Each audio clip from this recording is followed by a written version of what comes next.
the Johnson Wax Program.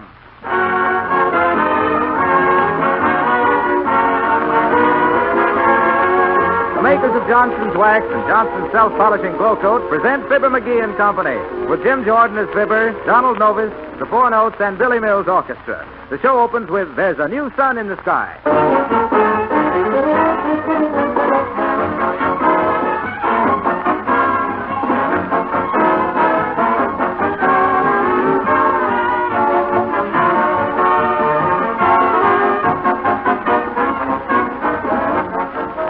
Modern housewives have a much easier time of it than your grandmothers did. Nowadays, it's no trick at all to keep your floors and linoleum clean and shining with Johnson's Self-Polishing Glow Coat. This remarkable polish relieves you forever from tiresome floor scrubbing because it protects your floors with a beautiful, dirt-resistant polish. Glow Coat, you know, requires no rubbing or buffing. Dries in 20 minutes to a gleaming luster that shuts out dirt and stains. Millions of women can testify that their housework is easier and their floors more attractive since they learned about Johnson's Self-Polishing Glow Coat. Once you start using Glow Coat, you'll never again have to apologize for dull, soiled floors or faded linoleum. Ask your dealer tomorrow for Glow Coat, GLO-COAT, Johnson's Self-Polishing Glow Coat. You're assured of complete satisfaction if you insist on the real thing.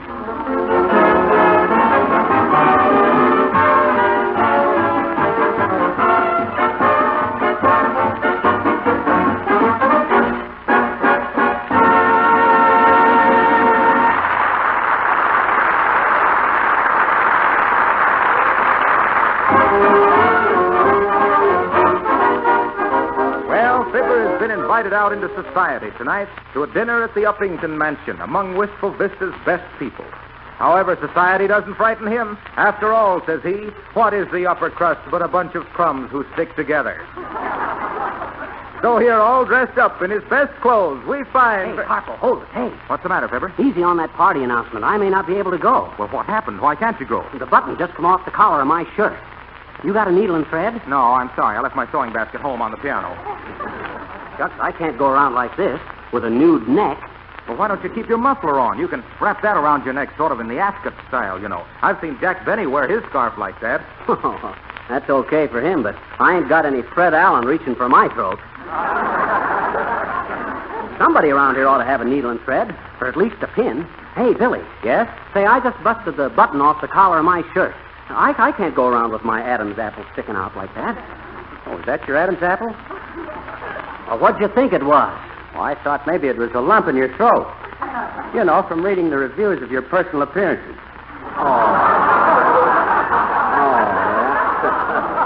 Well, they don't bother me, Mr. Mills. Anyway, no theater's lost money booking my act. I don't care what the critics say about me as long as I take in the money. You're the third person I know who said that. Who's the other two? Jesse James and John Dillinger. Why, they were public enemies. Yeah. Now that you've given me the needle, you never mind the thread, Billy. You got a magnifying glass, Mill? No, what do you want a magnifying glass for? I want to go over your contract again more carefully. Dad ratted, ain't anybody got a needle and thread? Hey, Don. What's the matter, Fibber? Listen, Don. Hey, there's a button off your shirt. Well, thanks, Don. At least there's one guy in this outfit that notices things. You got a safety pin, Don? Yes, but I can't spare it. Why not? Haven't you heard? What? Why no? Heard what?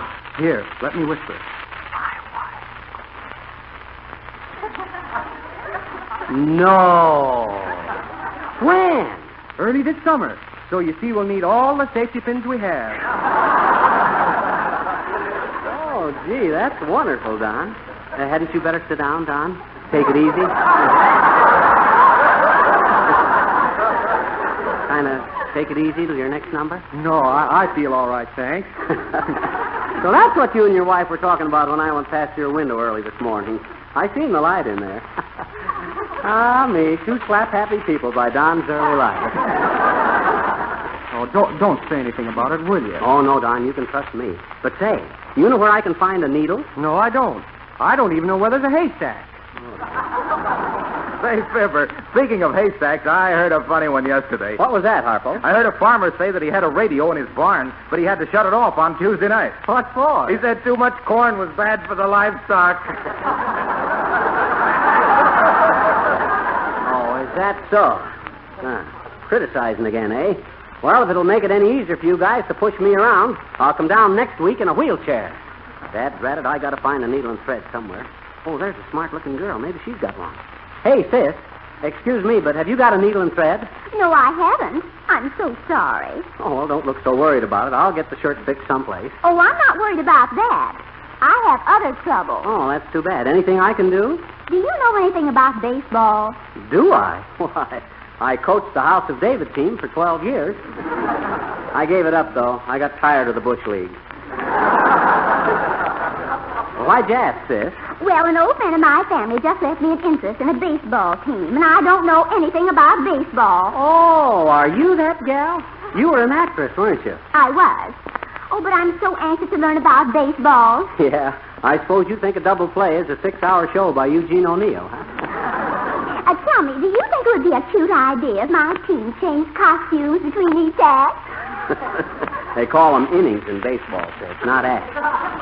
Where's your team now? Oh, they're in Florida for spring rehearsal. Spring training. But you don't have to worry. You got the best team in the country, sis. Oh, do you think so? Well, have we a chance to win the Pulitzer Prize again this year? You mean the pennant, sis. And if you're considering getting Alfred Lunt for shortstop or Catherine Cornell for third base, don't do it. How about Noel Coward? That's a good idea, sis. He could write you a few hits. Well, good luck, sis. Thank you, and I hope you'll come to see one of our performances. Oh, I will. I'll be at the first matinee. And now, folks, if anybody here has got a needle and thread, I'd like to get some... Hey, wait a minute. What goes on? Get that bull out of here. What do you think this is, a rodeo? Oh, I'm horribly sorry, Mr. McGee. But we just couldn't keep him out of here. I think he smelled Mr. Mill's buttonhole corsage.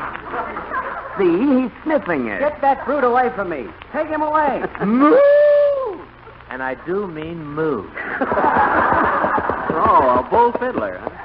Ferdinand, please behave yourself. Oh, so that's Ferdinand, huh? The lace curtain longhorn.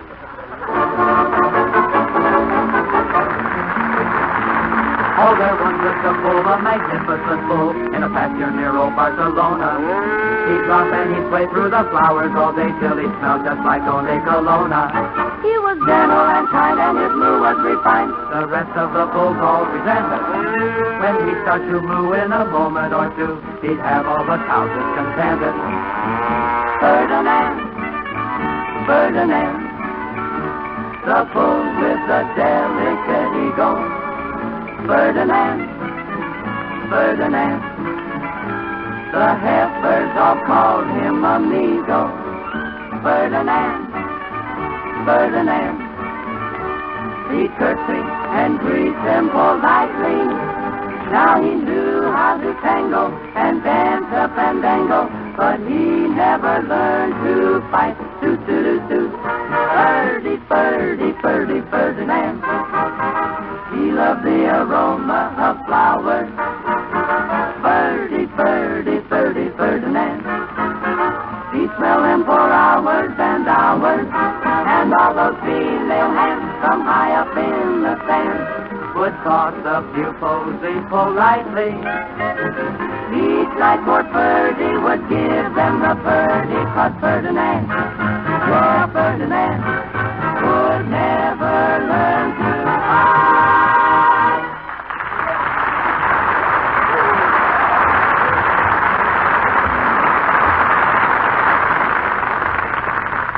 That was the four notes singing Ferdinand the Bull, folks.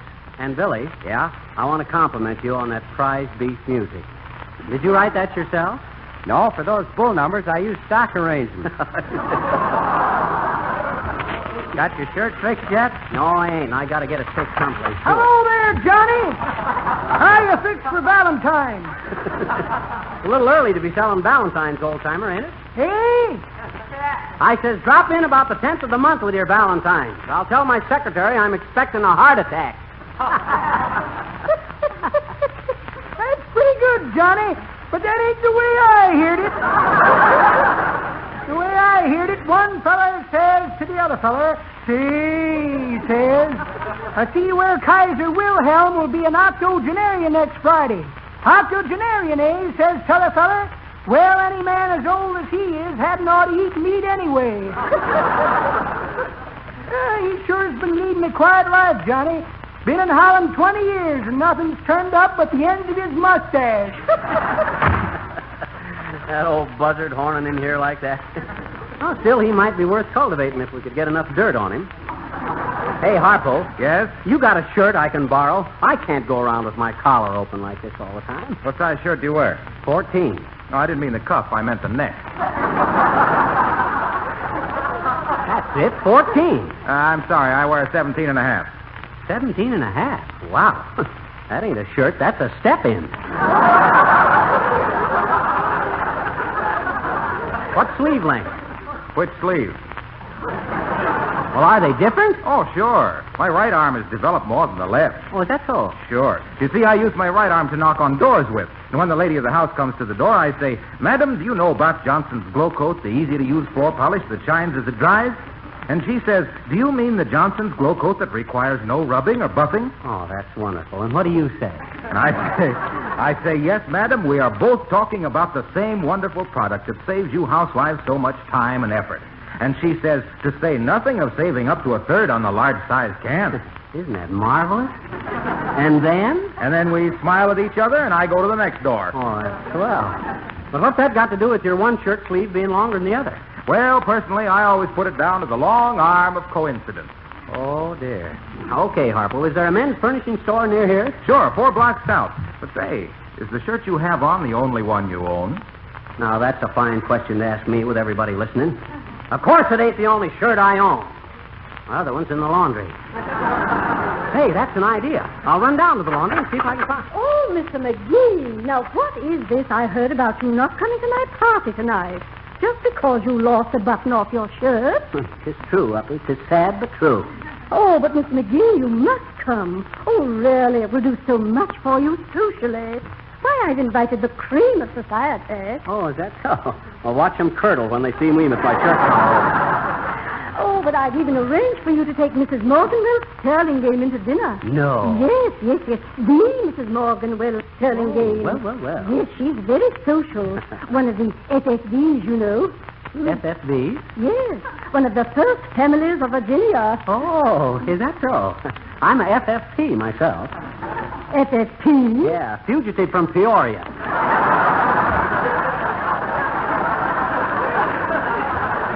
Well, I'm sorry, Uppy. It was nice of you to invite me, but with my collar the way it is, I now, Mr. McGee. Oh, really, I had so hoped you would come. Of course, if you're the least bit apprehensive about the etiquette of formal gathering... Oh, don't worry about my etiquette, Uppy. I know my way around. Though there was a time when it used to worry me to pieces, wondering which was the proper fork to use. Oh, Mr. McGee, really? Yeah, but I got that licked. Now I just pick out one knife, one fork, and one spoon, and shove the rest of the tools in my pocket till after dinner. Oh, really, Mr. Yeah. McGee? Oh, my, how original. You put the extra silver in your pocket? Oh, my, how very delightful. Tell me, Mr. McGee, are you ticklish? Huh? Why, yes, a little. Why? Oh, my goodness. Maybe I am just a silly girl, but I can hardly wait till my buffalo frisks you when he helps you into your overcoat.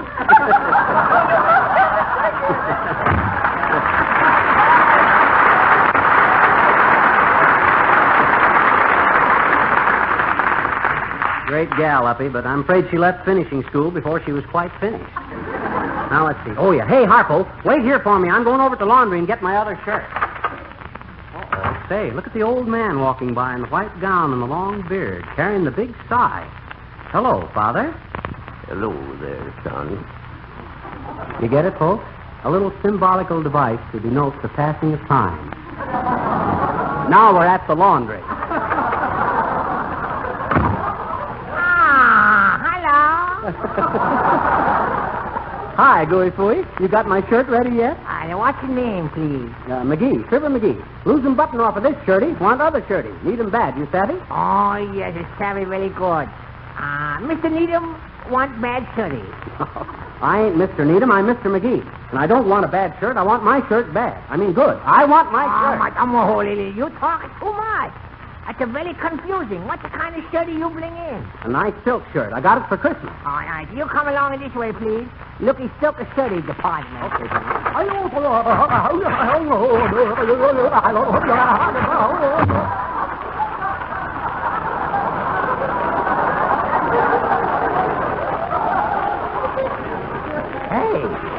Hey, that was my shirt he was tearing out. That's really sorry. You don't get the shirty back.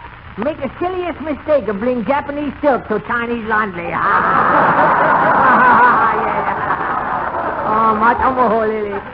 Goodbye now. Well, that's that. Now I ain't even got another shirt. When I think of the trouble a little thing like a shirt button can cause a Hi, fella... Mr. McGee, please. What are you talking about? Oh, hi, Phil. There's a button off of my shirt collar, and I can't seem to get one sewed on. You know where I can buy a shirt around here, Phil? Yes, there's a real risky men's store down the street, please. Oh, thanks, Phil. Where was you going? I'm going down to the museum. Oh. Yeah, I'm working down there. Oh, well, that ought to be both amusing and instructive. What do you do, Phil? Well, I carry bones from one room to the other, please. Mm-hmm. They're building a skeleton of a dining car or something. You mean a dinosaur? Yes, sir, that's what it is. Mm-hmm. They got some bones 20 feet long, and they're as deep as scorpions. This is the first time I ever did roll the bones for regular salary.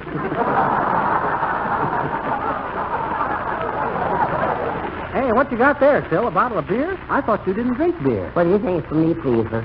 This is for one of the men down at the museum. Oh, I see. Rosebud, she won't let me drink no beer. Oh. Rosebud, that's my gal. Well, good for Rosebud. Keep you on the wagon, eh? Yes, sir, she sure do. Well, that's fine. Yes, sir, that's what I think, too, Miss McGee. She's perfectly right about it. It's just like she says, please, sir. If an hour goes around drinking that nasty old beer every day in a week, how's we going to have enough money left on Saturday night to buy gin? Well, so long, Miss McGee.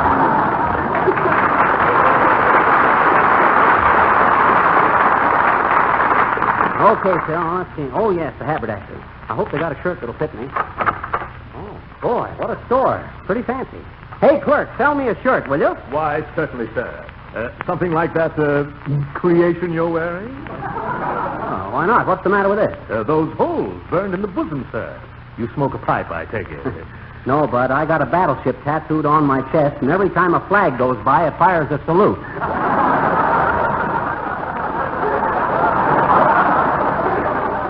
Really, sir? The recoil must be terrific. By the way, sir, when you've selected a shirt, may I show you something nice in a bathing suit? Oh, certainly. A friend of yours? Yes.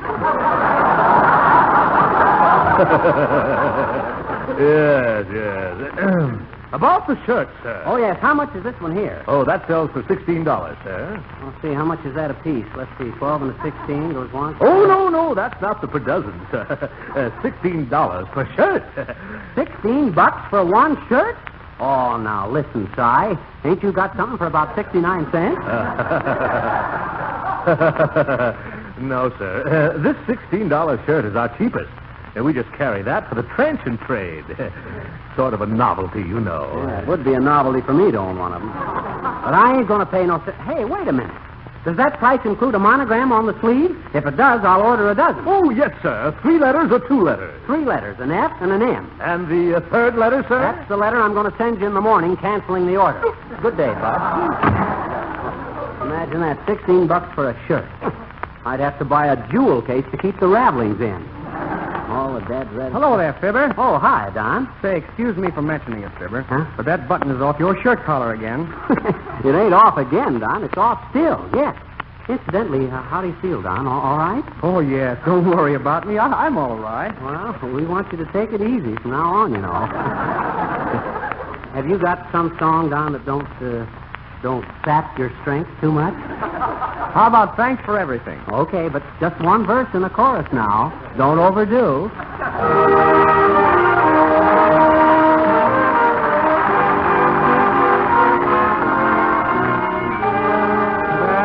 nothing in the world I wouldn't do to be worthy of you. For any time that I am ever blue, you come smiling through. You're my sunny day, you're my only inspiration. Here's all that I can say to show you my appreciation.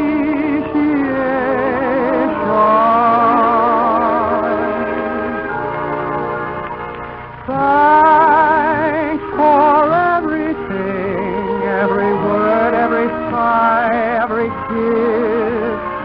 Thanks for everything, for bringing me moments like this, for taking the skies of gray and making them blue, for taking my cares away. I tip my heart to you. So thanks for everything, every thrill in your tender caress. Thanks to you alone for all that I ever possessed. You gave me my reason to dream and made every dream come true. And so for everything, my thanks to you.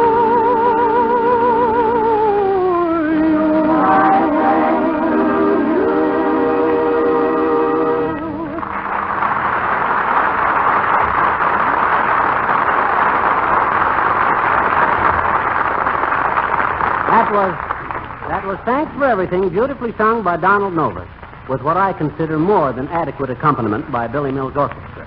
Don't you consider it more than adequate, Harpo? Yes, I do, Fibber. In fact, I think it was almost very superior. Oh, at least almost very superior. Well, I would certainly say it was... I hope that's somebody with an extra shirt. Come in. Mr. McGee. You betcha, sis. What can I do for you? Well, we were listening to your program coming downtown in our car, and halfway down here, our radio went on the brum. Would you mind starting over? I don't know, sis. I don't believe we got time for that. What was the last thing you heard? Why, when some old man came in and said, "That ain't the way I heard it," then the radio went bluey. Well, I guess we can repeat that part for you. Hey, old-timer. Hey!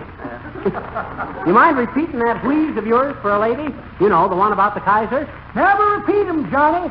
But here's one I heard coming down in my car this morning. I had the radio on, and one fellow says to the other fellow, "See," says, "I see by the paper where..." "That's so," says the other fellow, "but how did..." I always thought it was a peanut stand. I thought that was a good one, Johnny. Yeah, but I didn't hear the middle part of it. Neither did I, daughter. Just at that time, I was going under a viaduct.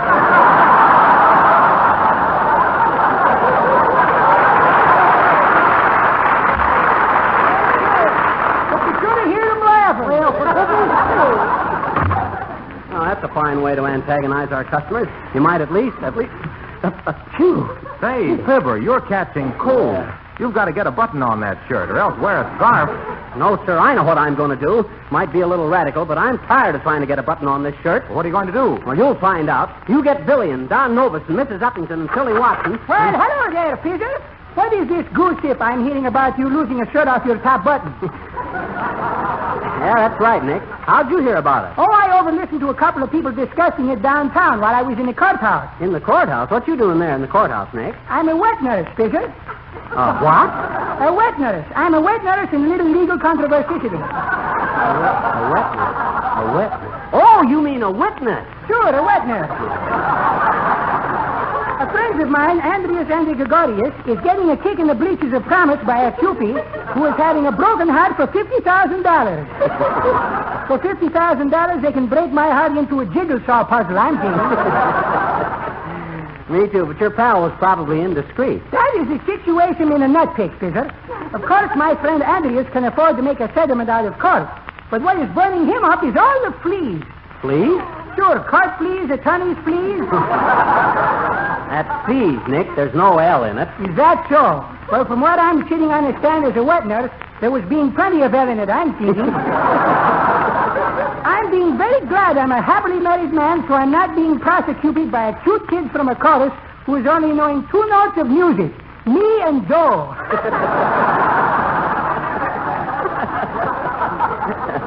Well, that'll probably teach that guy a lesson anyway, huh? Fizzer, you said it with a mouthful that time. As I'm saying to my friend Andreas, I'm saying, when you are telling your females, I love you, that's awfully duckly.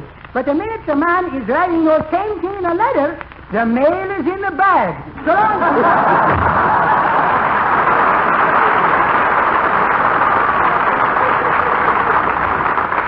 I think after what them Greeks learned at Troy, they wouldn't horse around so much. Hey, Harpo, is everybody here? Yes, I think so. Mrs. Uppington, Don Nova, Billy, Old Timer, Billy Watson, Nick DePoplar. Now listen, folks. Sit down and listen to me. Now then, you know what a time I've been having with the button off my shirt. Nobody's got a needle and thread, and I can't borrow a shirt or buy a shirt. And I'm going to do something about it. I want you all to go home and pack your trunks and meet me at the Union Station tomorrow morning. Well, what are you going to do? I'm going to move this show to Hollywood, where a guy can go around with his shirt collar open. I won't be the only one out there who hasn't got all his buttons.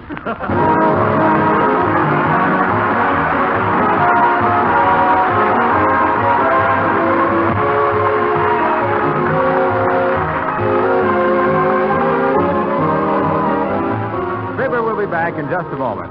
But right now, I'd like to say that no matter what type home you live in, a tiny apartment, a beautiful mansion, or a small cottage, your floors will be much easier to care for, much cleaner, and more sanitary if they're protected with Johnson's self-polishing glow coat.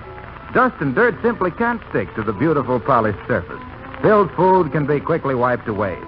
If you want your floors always to have a bright, spick and span look that will attract the admiration of everyone, just let Johnson's self-polishing Glow Coat polish your floors for you. Glow Coat works like magic, quickly giving your painted and varnished wood floors as well as your linoleum a wonderful shining polish without rubbing or buffing. Remember, it never pays to buy a cheap inferior polish that streaks or smears. For real economy, insist on one of the Johnson Wax products, the fine, dependable products that give greater beauty, longer wear. Folks, speaking of our moving to Hollywood, I'd just like to say this. It's easy for us to move into the sunshine, but if you'd like to move some sunshine into the lives of ill and crippled children, send 10 cents to President Roosevelt in Washington to help the fight on infantile paralysis. Remember, it's your dimes that will put a silver lining on the dark cloud of a dread disease. So join the March of Dimes. Thank you, and good night, folks.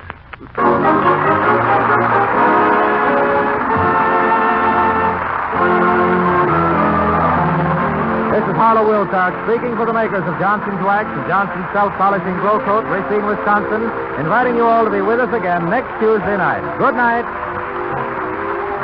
Heard tonight on this program were Thanks for Everything from the production of the same name, and this is it from Stars in Your Eyes. Here's news about a wonderful new product, Blem, B-L-E-M, that safely removes blemishes, white rings, and ugly marks from your tables and other furniture. For a limited time, you can get a full-size tube of Blem free with your purchase of a 39-cent bottle of Johnson's Furniture Polish. Remember, Blem may save you the expense of costly refinishing. Try Johnson's Furniture Polish tomorrow and get your free tube of Johnson's Blem. This is the National Broadcasting Company.